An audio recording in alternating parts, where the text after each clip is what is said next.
Welcome to the League of Legends Champion Spotlight, featuring Jax, the Grandmaster at Arms. Jax is a melee fighter and duelist, adept at killing targets one at a time, while surviving attacks from surrounding enemies. Jax's passive is Relentless Assault. Every time Jax lands a basic attack, he gains bonus attack speed for a few seconds. This bonus stacks multiple times up to a cap. Leap Strike sends Jax lunging toward target minion, monster, champion, or ward, whether friend or foe. If the target is an enemy, Jax will also damage it. Max Leap Strike by level 13 for mobility and damage output, taking 1 point by level 3 for jungling, and a point at level 1 when laning.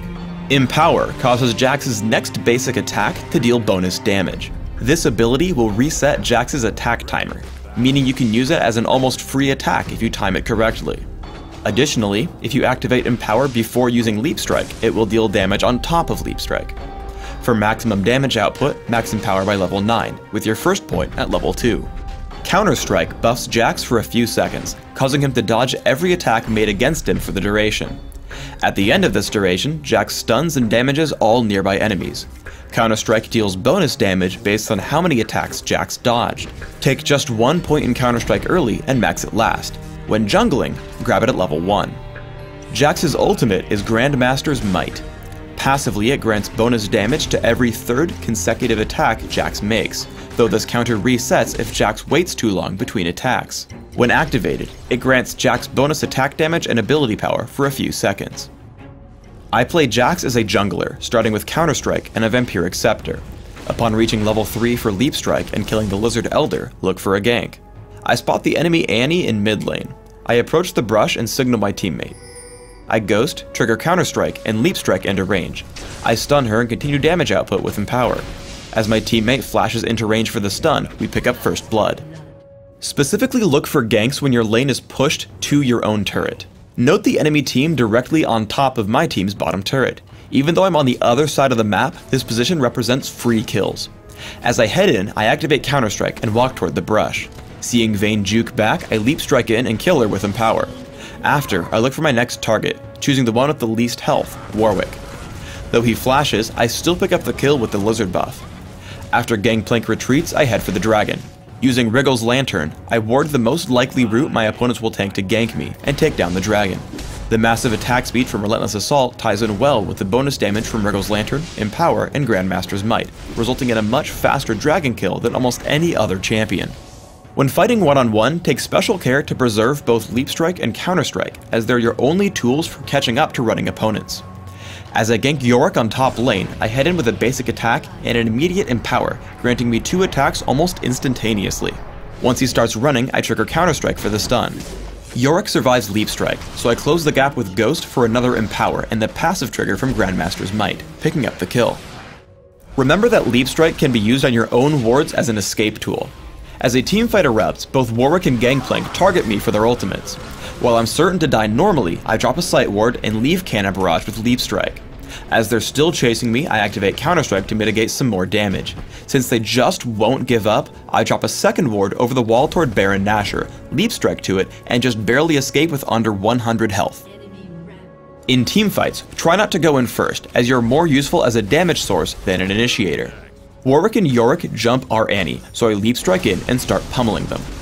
After grabbing 2 kills, I move toward the most important target of the fight, Vayne. Between Leap Strike and Ghost, I keep up with her, forcing her to run as my team cleans up the rest of the fight.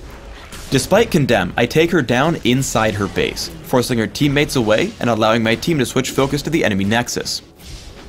When fighting over capture points in Dominion, focus on killing enemy defenders and let your teammates do the capturing. As we fight over the Boneyard, I activate Counter Strike and immediately jump Lee Sin with Leap Strike and Empower, taking him down extremely quickly. Now 4 versus 1, I head for Leona. My aggression pushes her away while Karma starts to capture. Leona turns to interrupt Karma, but simply turns into an easy kill, giving us clean control over the point. Jax's ability set makes him one of the game's top duelists. I pick a fight with Tryndamere.